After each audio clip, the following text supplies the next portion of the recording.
शंकर की करुणा, उनकी उदारता, उनकी दया, उनकी करुणा, जो ये पवित्र पावन शिव कथा आप और हम सब श्रवण कर रहे हैं। और शंकर को कैसे पाया जाए और शिव को अपने मन की बात, अपने मन का भाव कैसे सुनाया जाए। शिव महापुराण की कथा, भगवान शंकर का चरित्र, शिव तत्व, शिव की कथा, ये हमको भगवान शंकर से जोड़ना सिखाती है।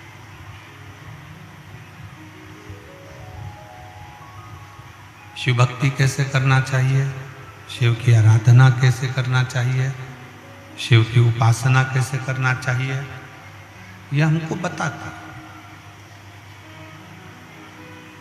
और 33 कोटि देवताओं में सबसे सरल अगर कोई देव है तो वो देव अधिदेव महादेव। सारे देवताओं में भी अगर कोई सहजता रख सकते हैं, सरलता रख सकते हैं, निर्मलता रख सकते हैं, तो वो देव अधिदेव महादेव, वो शिव है,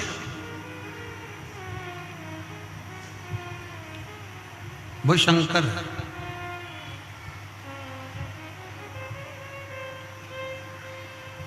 कल हम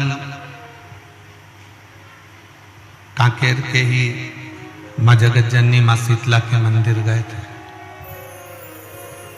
कांकेश्वरी देवी का दर्शन करने के लिए।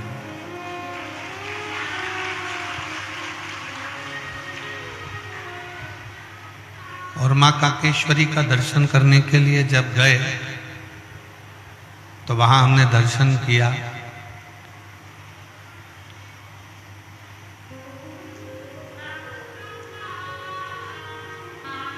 कि अपने बच्चों को निगाह रखने के लिए मेरी माँ कांकेश्वरी देवी भी ऊपर बैठी है और मेरा शंकर भगवान भी ऊपर बैठा है, दोनों बैठे।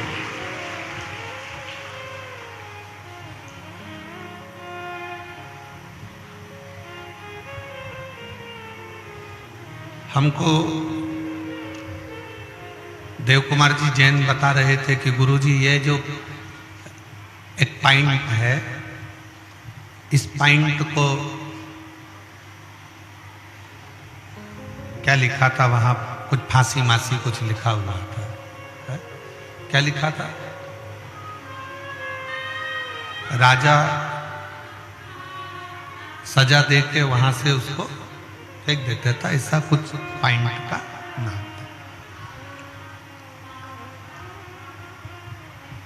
परंतु उस पॉइंट पर चढ़कर हमने भी देखा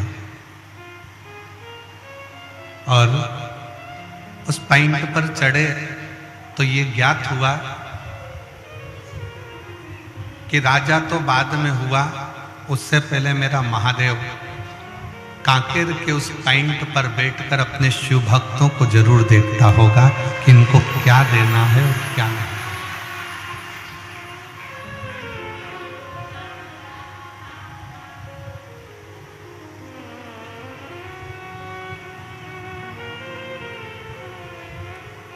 ऐसे छोटे छोटे शिवलिंग, छोटे छोटे शंकर जी की पिंडियां, शिवलिंग वहां पर विराजमान है।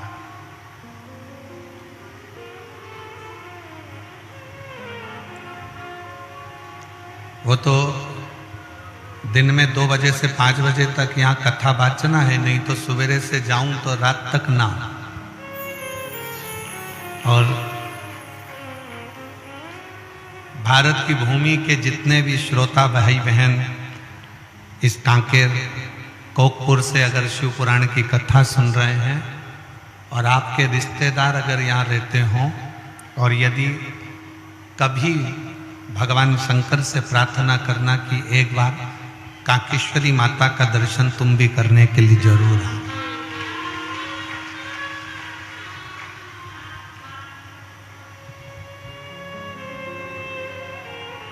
हम आस्था चैनल वालों से भी कहेंगे कि कल के कुछ वीडियो फोटोज अमित जी से लेकर जरूर टीवी चैनल पर भी सबको दिखाएं, जिससे लोगों को ये मालूम पड़े कि केवल छत्तीसगढ़ का ये क्षेत्र जो दुनिया के लोगों की निगाह में बहुत दूर है, वो ये ज्ञात होना चाहिए कि किसी हिल स्टेशन से कम नहीं है।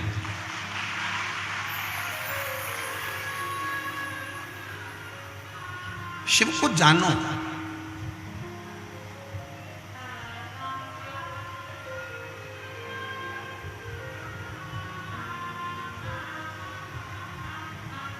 कल एक बहन जी कह रही थी कि गुरुजी, शंकर जी के मंदिर में आप कहते हो कि अपने घर से जल लेकर जाया करो।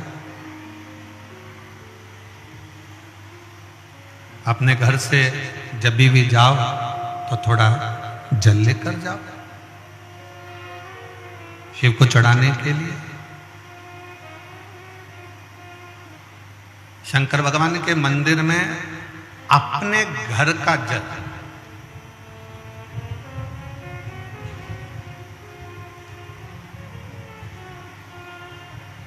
क्यों?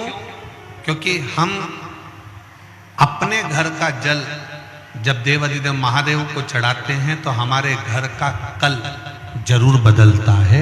एक ना एक दिन समय ऐसा आएगा कि हमारा कल जरूर बदले।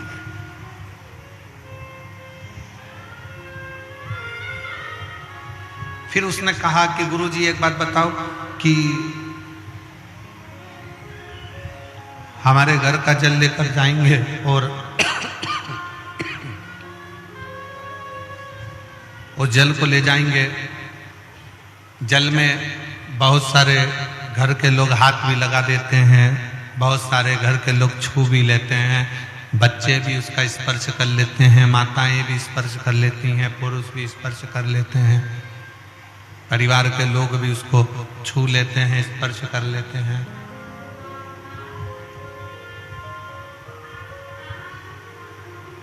तो वो जल बेकार नहीं हुआ।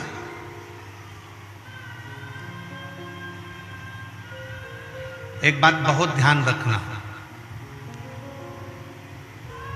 चिता की भस्म, आप किसी मुर्दे को जलाने के लिए जाते हो, अंतिम संस्कार करने के लिए जाते हो, तो घर आकर स्नान करते हो कि नहीं करते हो? जम के तो बोलो, नहाते हो?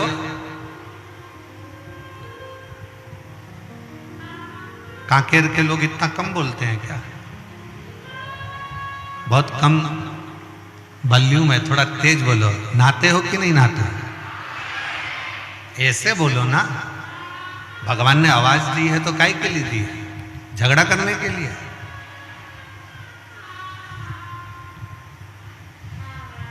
चिता की भस्म, चिता की राख, मुर्दे की राख शुद्ध नहीं है। मुर्दे की राख शुद्ध नहीं मानी, इसलिए हम किसी मुर्दे को जला कर आते हैं, किसी का अंतिम संस्कार कर कर आते हैं तो नहाते हैं, स्नान करते हैं।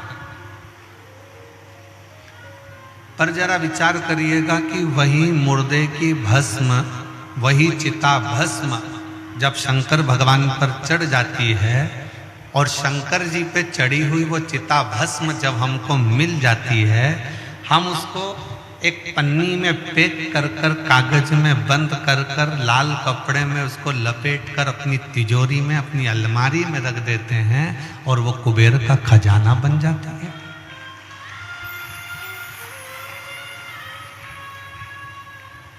कभी विचार किया आपने? कभी स्मरण किया आपने? जिस चंद्र को उनके ससुर दक्ष प्रजापति ने श्राप दिया हो शरीर के रोग का,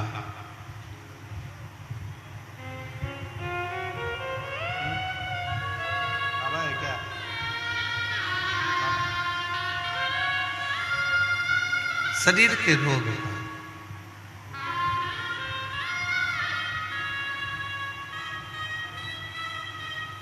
जब चंद्र को श्राप दिया दक्ष प्रजापति ने, चंद्र को श्राप दे दिया काया के रोग का, काया के रोग को हो जाने का। पर मेरे ओघड़ दानी ने, मेरे शंकर भगवान ने, मेरे त्रिकालदर्शी कैलाशी अविनाशी शिव ने उस चंद्र को अपने मस्तक पर धारण करा और अपने मस्तक पर धारण कर कर चंद्र को जब अपने सिर पर रखा, मस्तक पर रखा, उसको भी पुजवा दिया, उसकी भी पूजन कर।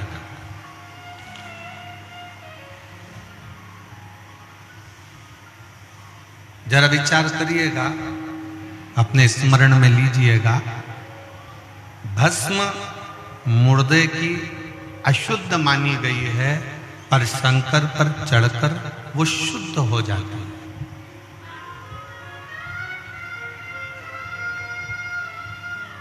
चंद्र को रोग लग गया, मस्तक पर धारण करा और चंद्र की पूजन करवा दी। विषधर सर्प, गले में सांप पड़ा रहता है, वो विषधर है, लोग भय खाते हैं, पर उस विषधर को अपने गले में धारण कर कर उस विषधर की भी पूजन करवा।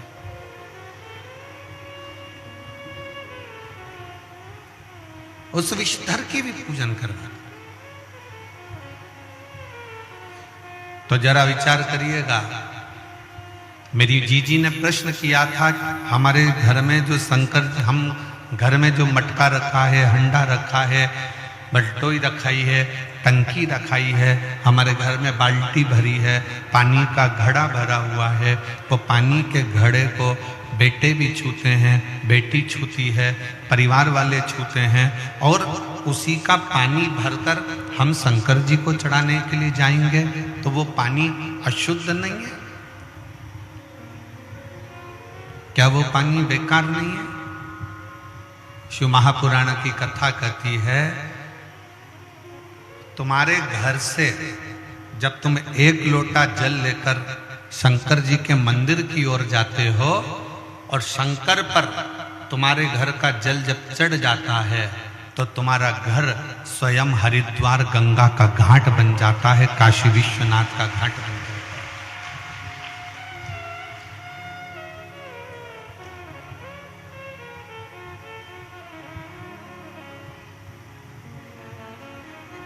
और जितनी मेरी जीजियां बैठी हैं, जितने मेरे जीजा बैठे हैं, जितनी मेरी बेटियां बैठी हैं, जितने मेरे बेटा बैठे हैं, जितनी मेरी माताएं बैठी हैं, मेरे भाई बैठे हैं, वो अपने स्मरण में ये बात है।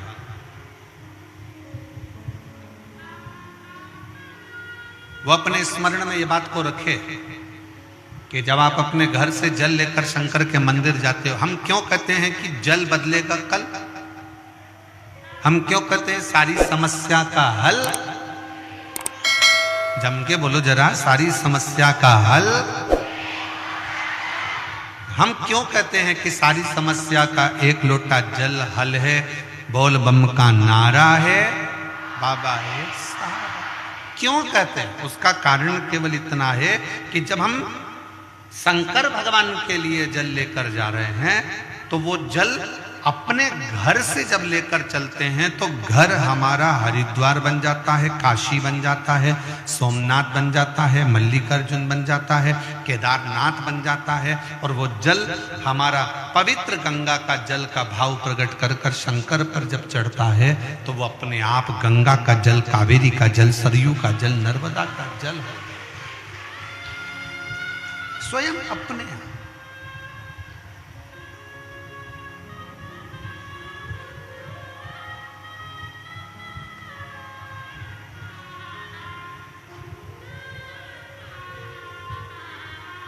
हम आपसे पूछें, उत्तर दीजिएगा, अपना तन पवित्र है क्या? जम के बोलो जरा। नहीं। झूठ हम बोलते हैं, कपट हम करते हैं, बेईमानी हम करते हैं, छल हम करते हैं, एक दूसरे से निंदा हम करते हैं, आड़ा टेढ़ा हम बोलते हैं, दिन भर में 5-10 बार तो गाली बक देते हैं, दिन भर में 5-10 बार झूठ भी बोल देते हैं, निंदा भी कर देते हैं, अपशब्द भी बोल देते हैं, और इस शरीर के अंदर कितना कितना पाप भरा हो।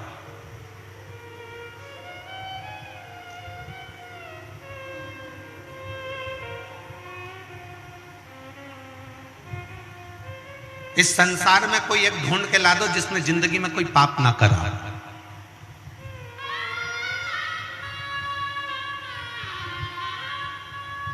ये शरीर पापों की खान है, इसमें पाप भरा होता है। पर शिव पुराण कहती है जब इस शरीर को हम रोज प्रतिदिन शंकर के मंदिर में जाकर एक लोटा जल चढ़ाते हैं और जब हम उस जल को हाथ में लेकर आचमन करते हैं, पीते हैं, थोड़ा सा जल लेकर अपने ऊपर प्रोक्षण कर लेते हैं, छिड़क लेते हैं, थोड़ा सा जल लाकर अपने घर के दरवाजे पर छिड़क लेते हैं, उसका फल ये होता है कि हमारा शरीर, हमारी आत्मा और हमारा घर शंकर के चढ़े हुए जल से, भले हम कितने भी अपवित्र हों, कितने भी पाप कर्म में लिप्त हों, पर शंकर के चढ़े हुए जल से हमारा घर भी पवित्र हो जाता है, हमारा तन भी पवित्र हो जाता है और हमारा मन भी पवित्र हो जाता है। सब कुछ पवित्र। एक बहन ने अपने पति से कहा कि वो सीहोर वाला महाराज कथा करते हैं और मैंने सुना है कि अगर कथा के पंडाल में बैठकर जो मांगा जाता है वो मिलता है।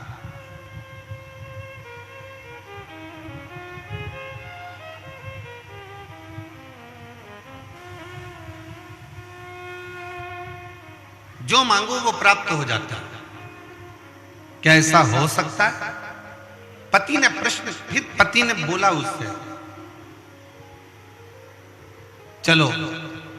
पति कहता है कि मैं भी देखता हूं कि शिव महापुराण की कथा से क्या मेरा सही में, कल एक पत्र पढ़ा था कि 30 साल से जो मदिरा पी रहा था उसकी मदिरा छूटी। आज एक शिव तत्व का भरोसा किसको करता है?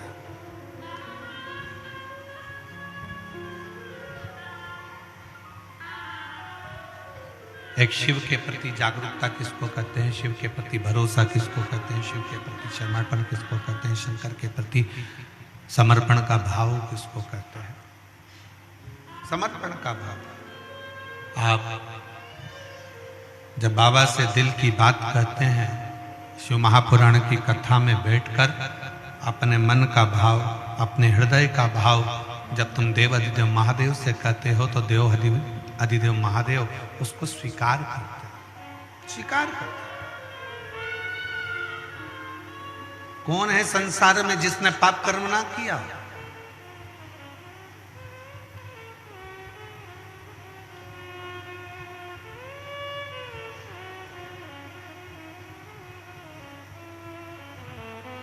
आज एक बहन ने कहा, गुरुजी हम बूढ़ा देव की पूजन करते हैं,